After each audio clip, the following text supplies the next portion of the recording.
Adventure. I'm Kat and I hope you've all had a really good week.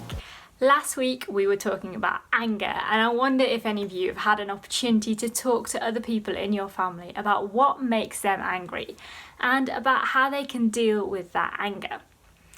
This week we're going to be talking about an emotion called fear. Now, fear is something that we have all experienced from time to time, whether we like to admit it or not.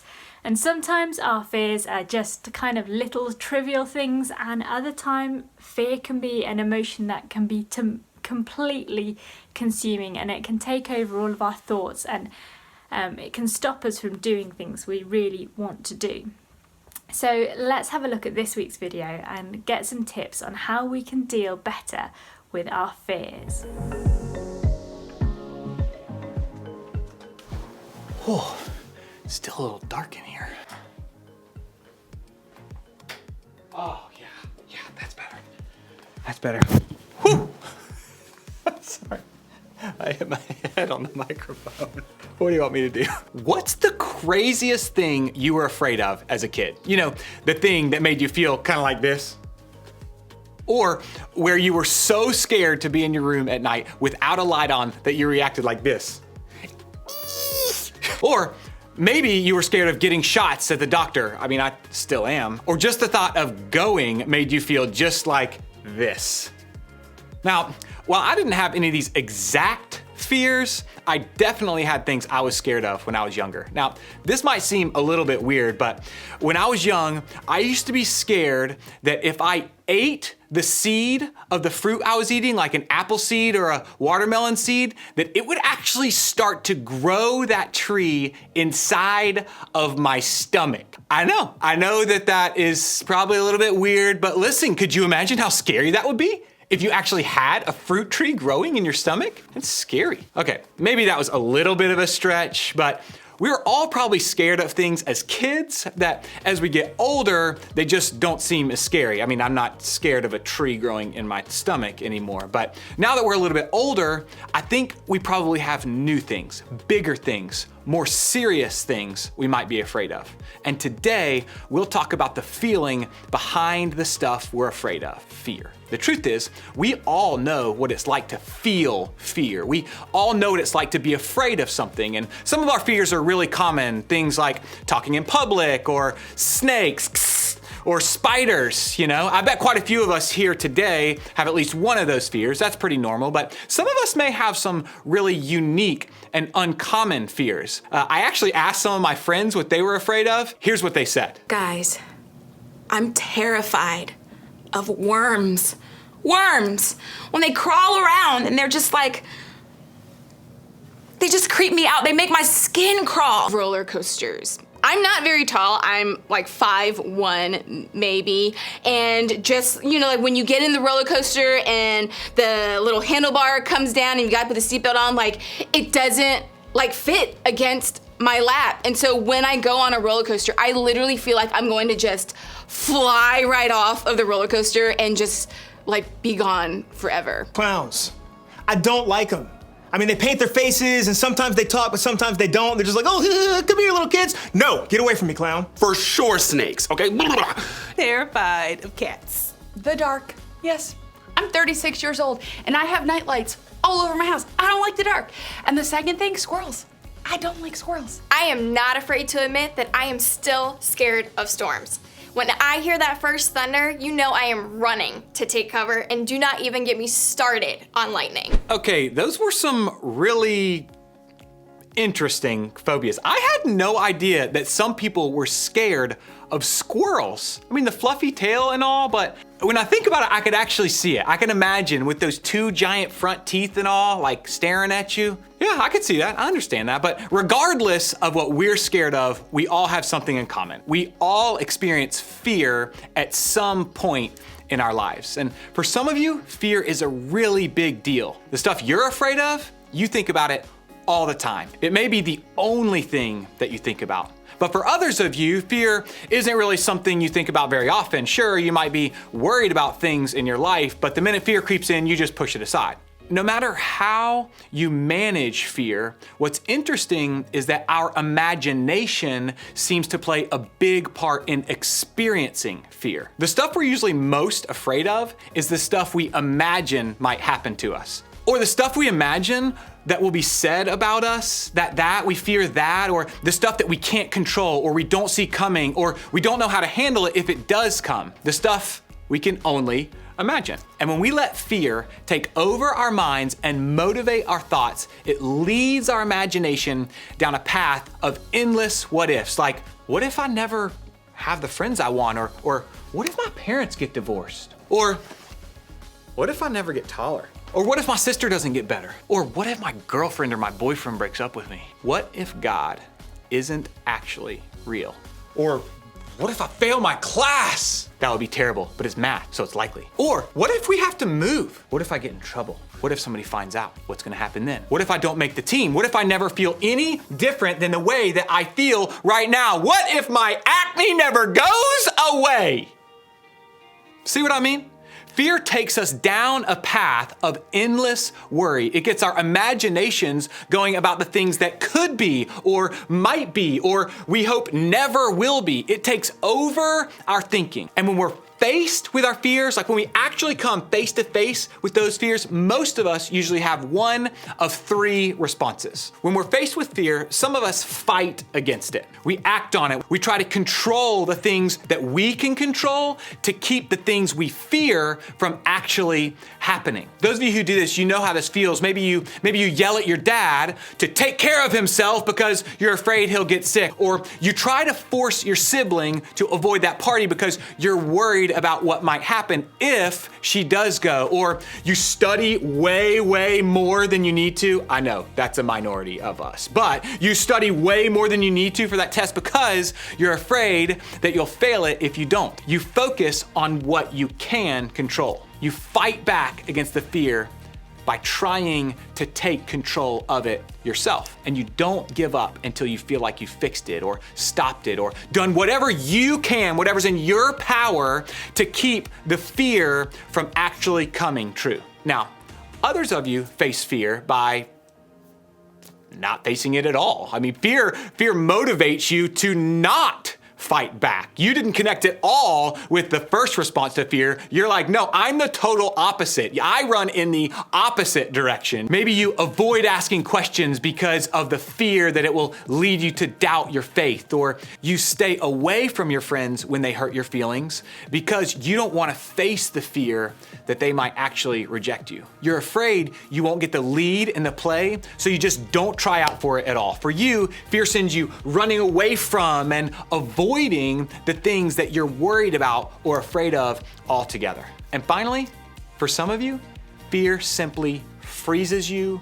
in your tracks. It paralyzes you. You get stuck when you're faced with the fear that something bad will happen or you'll be disappointed or that things won't turn out the way that you hoped. You can't get past it. You can't do anything but hide out and pull the covers back over your head and stay there until the fear hopefully passes. But here's the thing, y'all. Fear is natural.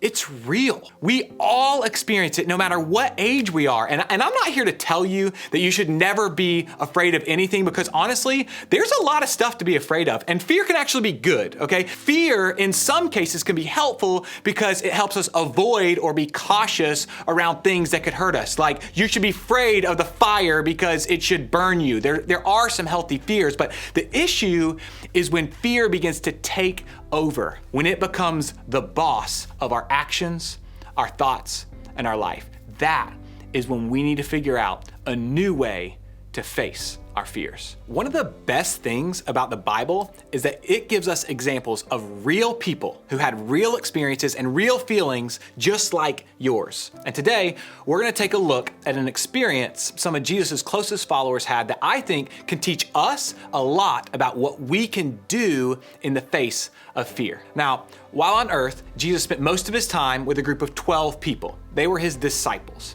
his closest followers at that time, and also his closest friends. Now, because they spent so much time with Jesus, they saw him do some amazing things, heal sick people, forgive sins, do miracles. So you'd think that as his closest friends, they would have nothing to fear, right? I mean, after all, they're hanging out with the guy who could literally do anything. What could they have possibly been afraid of with Jesus on their side? Well, take a look at what a guy named Matthew, one of those disciples, wrote down about the life and ministry of Jesus.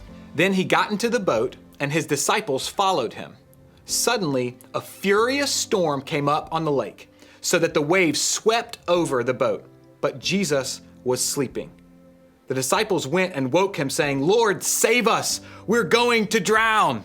Okay, so the disciples are traveling in this boat with Jesus when all of a sudden a huge storm rolled in. The waves are so high that they're literally sweeping over the boat. And what's Jesus doing?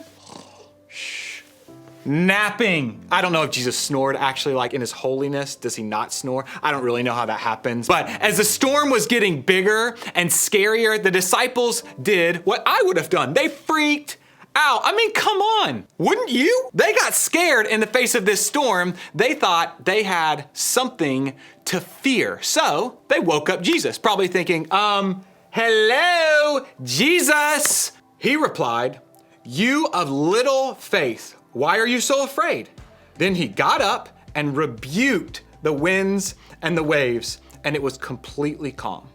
The men were amazed and asked, "What kind of man is this? Even the winds and the waves obey him." So what did Jesus do? Exactly what only he was capable of doing.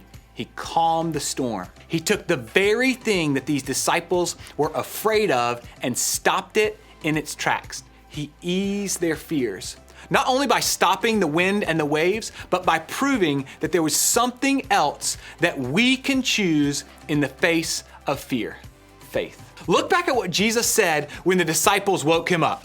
"You of little faith, why are you so afraid?" Now, while I can't be sure because I obviously wasn't there, I don't think Jesus said this just because he was mad at the disciples or frustrated at their faith levels. I don't think he was trying to make them feel bad at all for not having enough faith. I think he was trying to show them that faith can help overcome their fear. I mean, did these disciples have a reason to be afraid? Yes. They were on a boat in the middle of a huge storm. That's scary. But Jesus wanted them to know that their fear didn't have to be the only thing that they felt, because there's something or someone who's more capable and more powerful than fear, and that's Jesus. While we may not be physically tossed around in a storm on the ocean, sometimes our fear can feel a lot like that. But when we experience fear, we have more options than just to fight or to flight or to freeze. We have faith. That's what Jesus offers us. See, fear doesn't have to be the boss of you.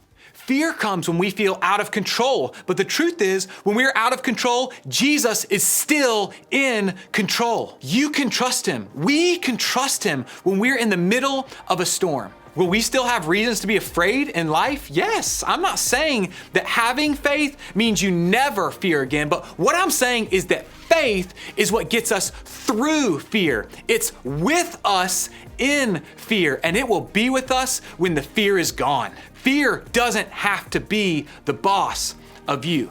And like the disciples, Jesus offers us an alternative to fear. He offers us faith. So what do we do with our fears?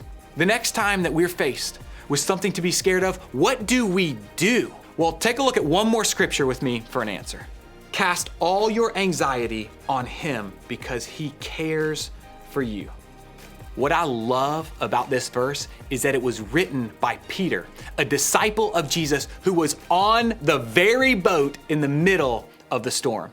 So when Peter wrote this, he wrote from experience. He knew what it's like to experience fear. And he also knew what it's like to put his faith in Jesus in the midst of it. When Peter said cast, he's not talking about necessarily like cast. Although he was a fisherman, he went like throw or hurl or heave. These are active active words. That means this won't happen by accident. When you feel fear, you have to choose to take it and throw it to Jesus. And why do we do this? Well, we throw our fear on Jesus because he cares for us. And when I think about throwing them, I think about like a shot putter who's holding all of this weight, because so many times fear feels like a weight on our shoulders, and he gives us the opportunity to literally throw or hurl our fear on him. And so how do we do this? We can pray. We can talk to him about our fears. We can invite him into them. We can focus on all the things that we know are true about Jesus. And we can let our faith in his ability to handle our fears help us overcome them. So this week, that's where I want you to start. Think about what fears you're facing right now. Big or small, they all matter here. Write them down. Say them aloud. Put some words to what you're feeling. And then one by one, take them to Jesus. Throw them over to him. Ask him to help you have faith that he is in control. Pray that he'll be with you in the middle of your storm. Give your fears to him and ask him to walk you through them. And remember, fear doesn't have to be the boss of you. And maybe you need a little help talking about or even identifying what it is that you're afraid of. Maybe you need someone to encourage you to trust Jesus in the middle of your fear. Well, the good news is that's exactly what your group leader is for. They're here to help you walk through the circumstances or situations that might be causing you to fear. And they're here to remind you that even if your circumstances don't change, you can walk through them with confidence and faith in Jesus, who is in control of it all. So as you go today, I want you to think about this question. How do I usually respond to fear?